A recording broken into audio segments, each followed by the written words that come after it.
nalakihang pondo para sa ayuda at maraming iba pang issue. Makakausap po natin ngayong umaga mga kapuso, dalawa. Si Deputy Majority Leader J.V. Ejercito, Senator J.V. Ejercito, at mamaya po sa kasunod na bahagi ng programa ay si Congressman Leandro Leviste. May mga pasabog si Congressman.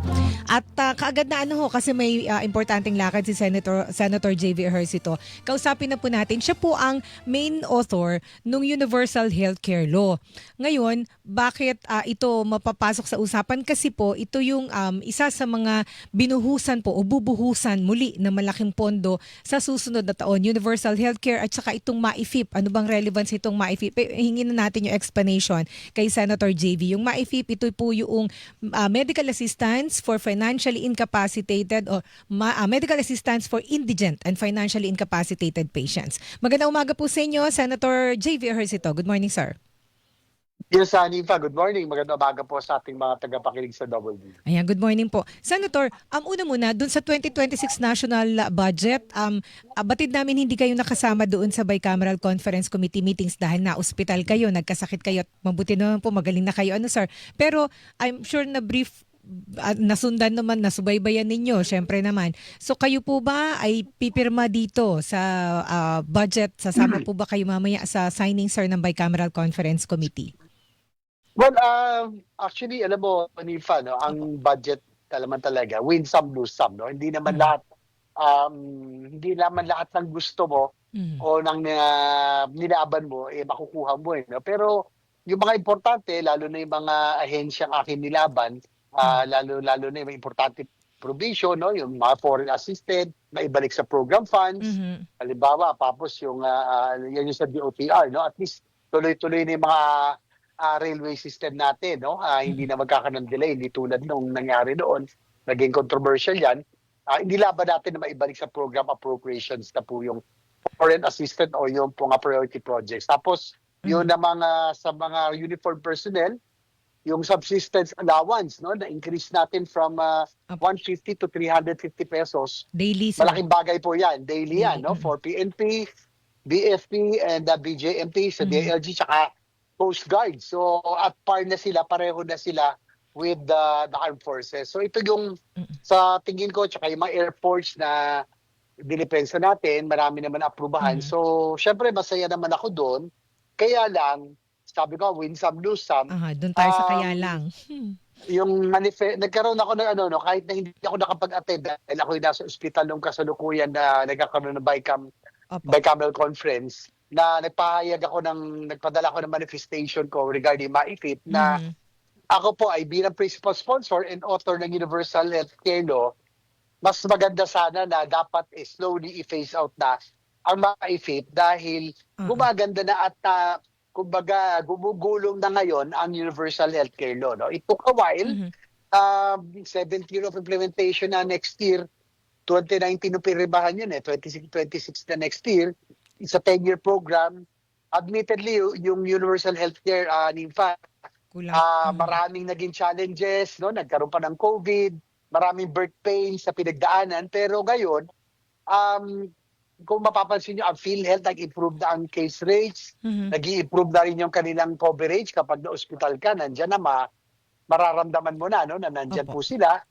Tapos may zero balance billing na. So, ang sa akin, yung MAIFIP, no undoubted, Anton, honestly, talagang nakatulong naman po yan, no? While we were perfecting or improving the universal healthcare law. Pero sa tingin ko, as we are now already improving the universal healthcare, dapat piniphase out na yung MAIFIP kasi it undermines yung purpose ng universal healthcare law. Kasi una-una, ang universal healthcare law, kaya nga yung PCSO funds, PAGCOR, pinagsama-sama na natin into one fund, tapos hindi na dapat pumupunta sa politiko, sa governor, sa mayor, kay congressman, ang mga magkakasakit, diretso na dapat sa ospital. So ako, dapat i-phase out ng MAIFIP slowly at yung pondo i-concentrate na lang sana sa Universal Healthcare Law o sa PhilHealth. Ibig sabihin po na idiretso na sa UHC, ibig sabihin yung pondo ibigay na ng diretso sa PhilHealth. Sa PhilHealth or sa mga ospital na nag-implement ng zero balance billing. Ayun, opo. Ito, Senator, mamaya babalikan ko po yung tungkol dun sa nataasan na subsistence allowance kasi meron nagsabi na napunta daw sa pork yung Nako ibang po. pondo. Pero, opo, mamaya babalikan ko yun, sir. Ito muna pong sa MAIFIP.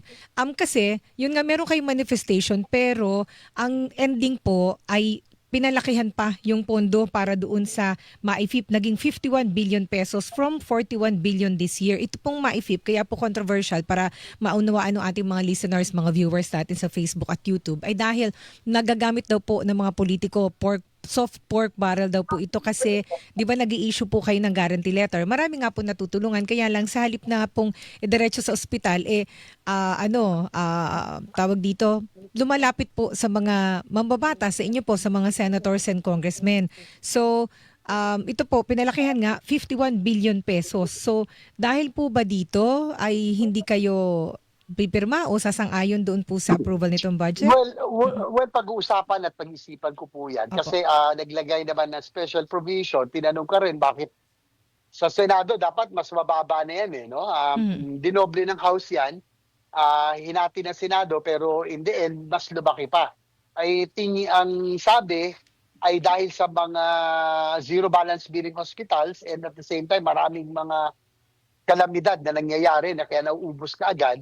So doon gagamitin and at the same time, may special provision na hindi na pwedeng mag-issue ng guarantee letter ang sino mang politiko. So yan po ang sisiguraduhin natin kung talaga masisiguro na wala ng guarantee letters that will be issued in lieu of the MAIFIP.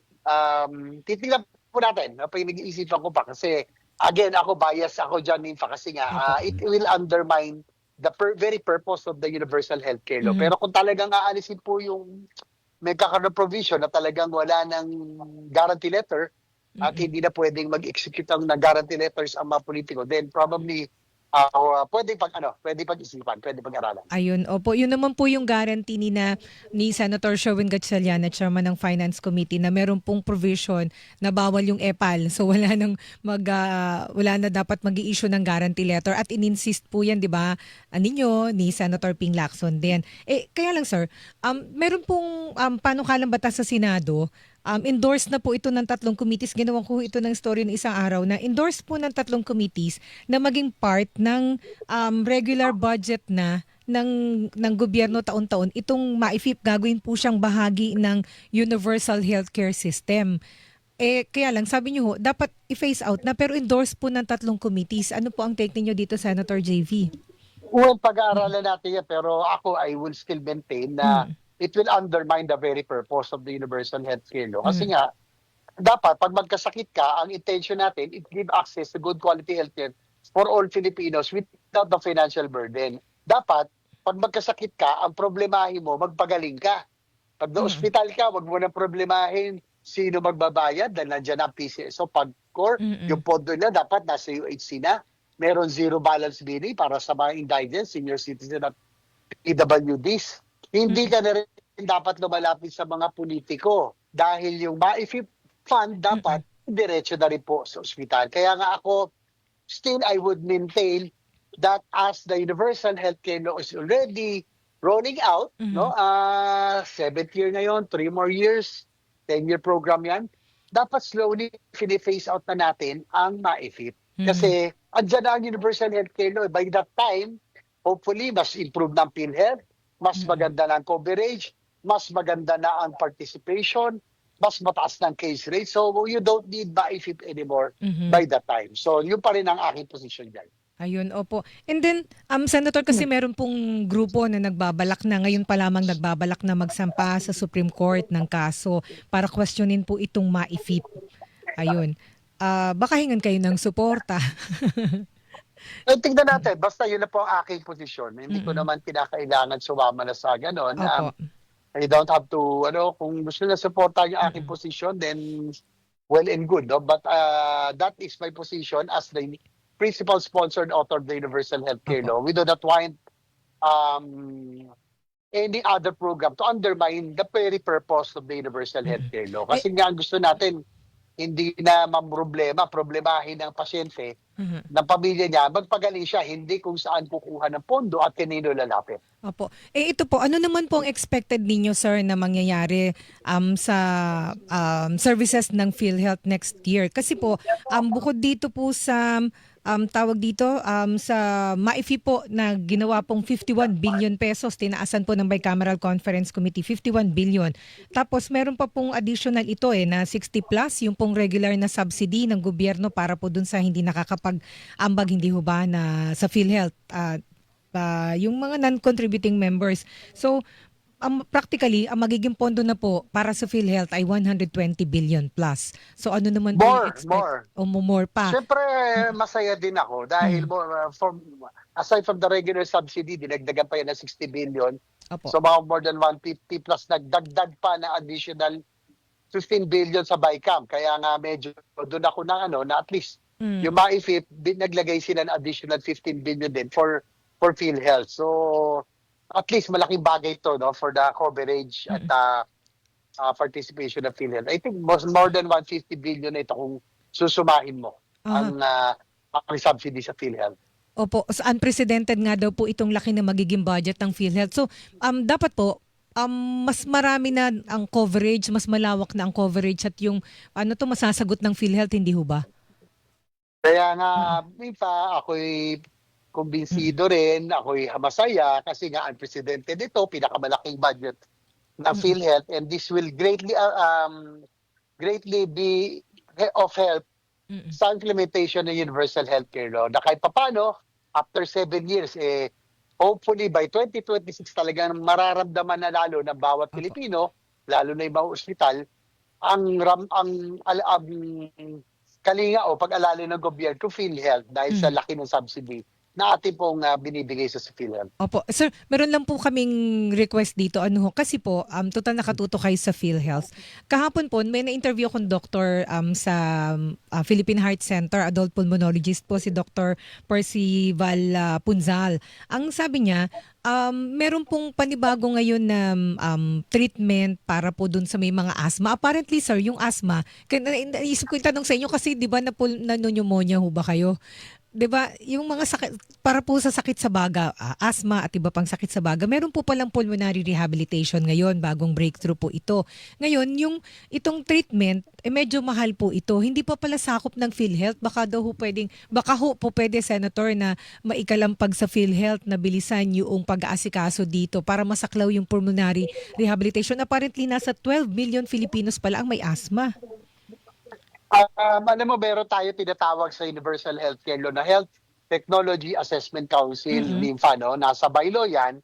These are panel of experts. Sila po ang magde-determine kung ano po ang mga cases na isasama. Ito po yung mga specialista at mga public health practitioners. Kung ano po ang mga cases na isasama, kung ano case rates, dahil sila po ang mas nakakaalam, mas nakakaintindi. Ako po hindi health practitioner, hindi po ako doktor. I think let us allow the HTAC o yung Health Technology Assessment Council na sila po ang magrekomenda. They should know better kung ano po ang dapat isama. Ayun, opo. And then, sir, I'm sure, sir, konti na lang. I'm sure na subaybayan niyo po itong mga inire-release na mga documents ni Congressman Leandro Leviste. Meron pong mga insertions daw po at saka yung mga inavail na mga allocable po ng ilang mga mambabatas. And then, may sinabi din po siya na mga cabinet members, meron din daw pong mga budget insertion para sa infrastructure projects. So, tingin niyo, paano ito dapat natingnan? Sino na ang dapat mag-imbestiga dito? Pwede ho ba itong sakupin ng investigasyon ng Senate Blue Ribbon Committee? As much as possible, ayoko pong mag-comment na lang sana dyan. Dahil, sa akin, kung dapat meron tayong backed up by evidence lahat. Paano nakuha ito? Paano na-obtain itong files na ito? Kung talagang kay Yusef Cabral. Kasi nakakalungkot ang dali kasing manira ng reputasyon ni Infay. Ako, nagulat din ako. Tinawagan ako ng isang investigative site, isang sa mga natin, Senate Beat. Sabi na kasama din daw po ako doon sa listahan, allegedly, Nagulat ako kasi unang-una, inanam ko sa chintan ko kahit kailan, we never had any transaction o kahit kailan, hindi namin kinakausap. Ako, hindi ko minsan kinakausap si Yuse Cabral or even Yuse Bernardo. For that matter, especially for projects. Kahit kailan, hindi kami nakipag-usap or nakipag-transact kanila. Yan, that I can attest. Second, yung pong nakita ko yung listahan, meron akong dalawa doon sa sinasabing Cabral files, no, na sinasabing endorsement and insertion. Sabi ko, alam mo Nympha, ako po meron kami constituency. Halimbawa, alam yan, dinadala kami ng mga governors, mayors. Nakikita ko po yan. May iba doon galing Mindanao, halos isang araw yung biyahe nila kung malayo-malayo bago makapunta na Maynila para makipagkita sa amin, para humingi ng tulong suporta. Ang ginagawa namin, kung ano yung concern nila, kung proyekto, re-refer namin sa DPWH. Kung tungkol sa health naman, sa DOH or sa DSWD or and so on and so forth. So, tingin ko, Nympha, ako walang masama na i-endorso mo ang nanghihingi ng proyekto at suporta mula sa mga LGU dahil lehitimo naman silang humihingi ng proyekto. So, unang-una, wala kaming post-enactment intervention. Yan, importante. What we did was just endorse. Ma-approvean man yan o hindi, nasa ahensya na po yan. So, I don't think may masama po doon. No? Yun lang ang sa akin, dinidepensa ko lang yung sarili ko sa pagkakasangkot. May dalawa lang ako eh. Dalawa daw. Kung may nakalusot man, siyempre, kawawa naman din isipin mo yung binyahe ng LGU official. So, ibig sabihin po, Senator JV, pagka may nagre-request sa inyo, inire-refer ninyo. So, maaaring mapalista po yun sa agency budget na hindi naman ibig sabihin meron kayong komisyon o kinita doon. Basta ine-refer po ninyo. Nympha, ni-refer lang namin po yun sa ahensya. So, ang merong discretion, whether aprubahan man yan, yung ahensya. DSWD ba yan? DOH ba yan? O DPWH. So, paano naman kami magkakakomplisyon dyan? Referral letter lang po yun. So, endorsement letter lang po yun. Diba? So, kailangan po klaro kailangan klaruhin po yung listahan. Napaka-unfair ng ganyang accusation. Ang daling manira ng reputasyon, lalong-lalo na kung wala yung probative value, kung wala yung dokumento, at paano yan na-obtain. So, maraming questions, no? Pero tingnan natin kung talaga may katunayan nga. Pero ako, just the same, dadalawa yung na-approvean sa akin. Natawa nga ako eh. Dalawa lang pala, sinaba pa ako dyan. Pero just the same, nasaba ka. No? Pero lagay mo naman sa lugar ko, Nympha. Anong gagawin ko sa mayor na bumiyahe ng halos 24 hours, wala ka man lang ibibigay na endorsement o tulong? Nakakaawa naman. And I will be remiss in my duty kung talagang lehitim mo yung request, lalo na kung health yan, o ano man na hindi ko man lang tinulungan. Kasi nga po, yung mga inilabas na listahan ni Congressman Leviste, mga listahan ng mga projects na endorsed daw po o ni-request ng mga senators, congressmen. Pag na-request, termed as insertion. Pag insertion, negative na ang dating. Kaya nga po, dalawa lang po yung inubusot and hindi naman kami, imaamin kami na pag lumalapit sa amin, we write the agencies concerned. Kung aprubahan man yun o hindi, discretion na po yan ng ahensya. Wala ho kaming pinalaman sa post-enactment intervention or sa approval ng project. Maaprubahan man, salamat. Kung hindi, edi swerte-swerte na lang. Kawawa naman yung constituency namin din. So, ako na naman, remiss kami kung hindi kami tumulong doon sa mga pumunta sa amin ng napakalayo na hindi man lang namin i-endorse at least sa mga ahensya. And then, sir, sabi ko kanina, babalikan ko pala, yung pong budget, pinataasan yung subsistence allowance. Kasi ang sinasabi ho nung iba ay, ang pinag-ugatan nito na na-question ito, actually yung pong pinalakihang pondo, yung binawasang pondo para sa mga empleyado daw po, yung MBSF, Mutual Benefit Fund.